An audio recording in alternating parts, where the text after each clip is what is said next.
Hey there, it's Dominic and Nick again. Hey, Nick Berard, Keller Williams. And we're continuing our part 2 on the Millionaire Real Estate Agent book that we're reading through.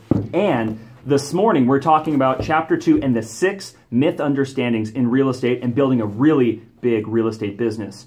So Dominic, what's the first mythunderstanding we have right here? That's right, not misunderstanding, mythunderstanding. Mythunderstanding. First one is I can't do it. And simply is you don't know what you can or can't do. We don't know what we can or can't do. And there's really not necessarily limiting potential anywhere. It's just got to keep growing.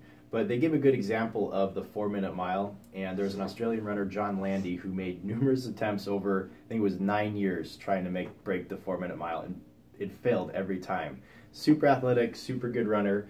Then there was a medical student named Roger Bannister who decided he might be able to break the record. And so he broke it down into quarter-mile runs. And he tried to do each quarter mile under a minute. So his goal is to do 59-second quarter miles, and he did that for a long time, and eventually broke the 4-minute mile. Now the crazy thing is the limiting belief of John Landy never actually got him to that 4-minute mile before Bannister. But once Bannister broke that 4-minute mile, he did it in like 3 minutes, 59.4 seconds or something crazy. John Landy, the original guy who's been trying to do it for 9 years, knowing that it's now possible, broke that record that Bannister did within 2 months. Pretty crazy, right? That's crazy. What's our next myth? Well, that just makes me think of you rise to whatever potential you believe is achievable. So if you know something can be done, go do it, which dovetails nicely into the next myth, understanding it can't be done in my market. When the fact is, time and time again, and this is interesting, the quote that really resonates with me is you must seek ideas, training, and consulting outside your own area. Here's the crazy thing, Dominic. When something's, if you think something can't be done in your market, well, has somebody outside your market done that? Has somebody with less than you've had, or less resources, less time, less money, has done that? Well, don't you think it can be done in your market too? And maybe you just need to try something new. I mean, Albert Einstein says that famous quote, doing the same thing over and over again and expecting a different result is the definition of insanity. Right, yeah. However, if somebody's done it before you, why don't you go talk to somebody that's done it, achieved it, and then apply those same systems and models, and that we're reading in this book is a great example. Exactly. I love that. Excuse me. And then the next part of that is, the next myth is too much time and effort, and it would cost you to lose your freedom. And they're talking about how you can have a 40-hour work week and make 50 grand a year, or you can have a 40-hour work week and make $1 million a year. And people have this perception that, you know, if you're making 50,000 a year or whatever it is at 40 hours a week, to make more money, you have to work more than 40 hours a week. But a lot of things they talk about in the book is leveraging systems, tools, and, well, obviously learning from other marketplaces with other agents, or simply the foundations of this book, to be able to become more efficient. And they also talk about, what was the, I don't mean to cut you off here, but that makes a very good point that, what is it, John Maxwell says systems makes the ordinary extraordinary. Right. No, and they also talk about how pressure, so say you're trying to grow this big business and you do have a lot of business happening and you have a lot of pressure.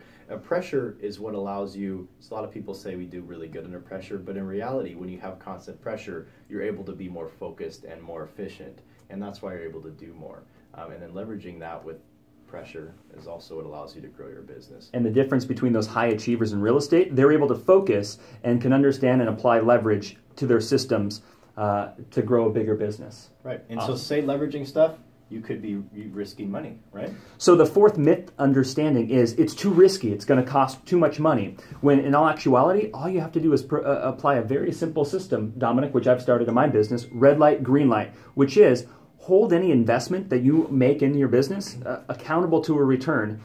Gary Keller talks about hold any dollar you invest in your business. If it returns more than that dollar, it was a good investment.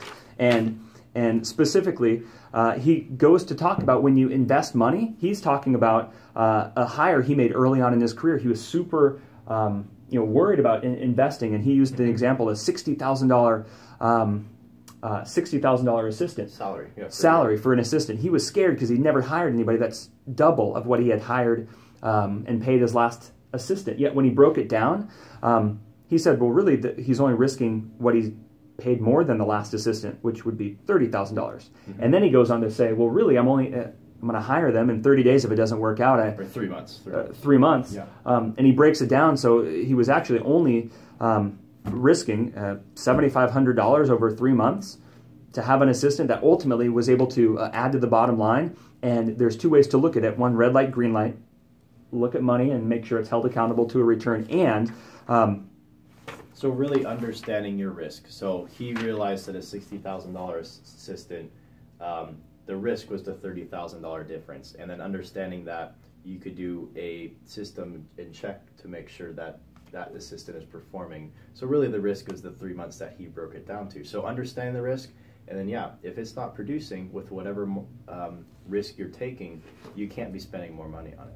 Understanding the difference between costs and investments. He was investing in someone that was ultimately going to improve and increase his bottom line versus looking at it as a cost. Well, it's going to cost me this money for an assistant, when in actuality, it's going to help propel and make business better.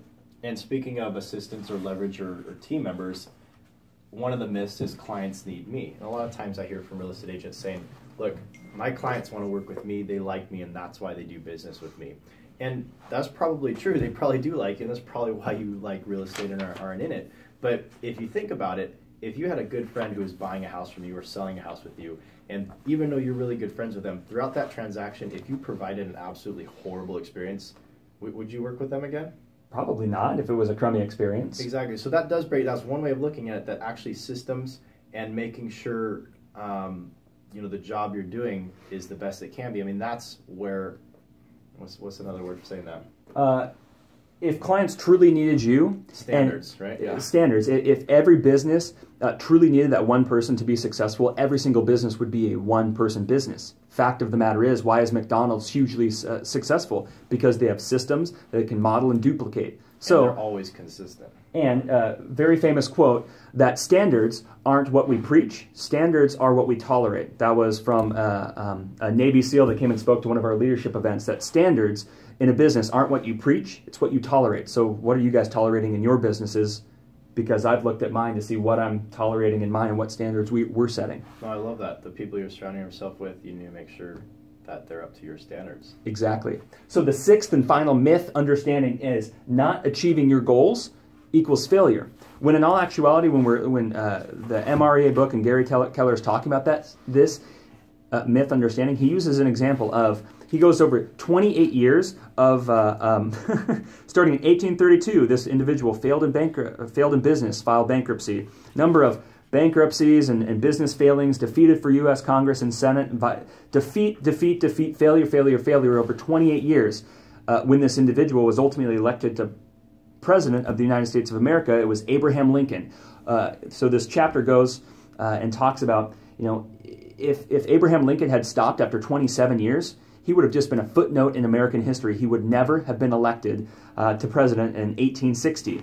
So you can't fail until you quit. That's very remarkable and freeing, almost, Dominic, when I think about it. So failure isn't setting a goal and not achieving it. Failure is not trying at all. Failure is stopping.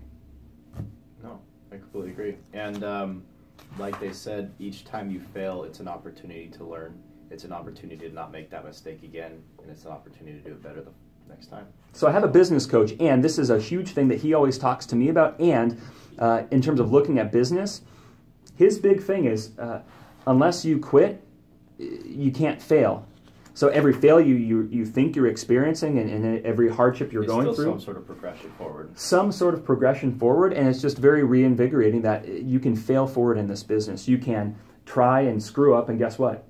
Get back on the horse and try again. Somebody else before you has done it and has been successful at a high level. And that's exactly why we're going to keep going through the MREA, Millionaire Real Estate Agent book, and sharing everything that we're learning and going through. I like it. Those are the 6 myths, and they're myths. Awesome. Thanks for watching. Thanks for watching. Go get them.